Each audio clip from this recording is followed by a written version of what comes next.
कुछ तरीके हैं।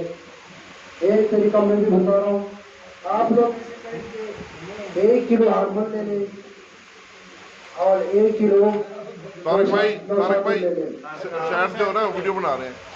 1 किलो हार्मोन और 1 किलो नौशाद, ये दोनों आप पीस लें और इसके साथ 2 किलो चूना ये भी पीस लें। ये आप ड्रम में डालें और इसके ऊपर इतना पानी डालें ताकि इसके 3 अंगुली पानी पर ऊपर आ जाए।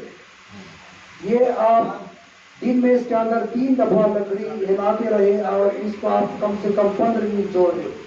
15 दिन के बाद वो पानी जो है ऊपर जो सफेद पानी है उसको लगा दे और उससे नमक निकाले। जो पानी नमक निकाल सकते हैं उसका तरीका उसमें नमक निकाले और वो नमक जो है उसको आप बिल्कुल बारीक पीस के खुली हवा के नीचे रखें, उससे तेल बन जाता है।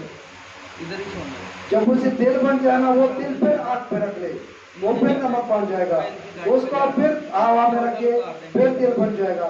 3 दफा अमल करे, वो जो तेल है वो इतना सीखते होगा कि जिगर के मराज में, प्रोस्टेट में और जो है ना पथरी वगैरह और पीछे के पत्नी इस चीज़ों में बहुत बेहतरीन काम करेगा। बहुत खूब, माशाल्लाह, बहुत खूब, बहुत खूब, बहुत आला।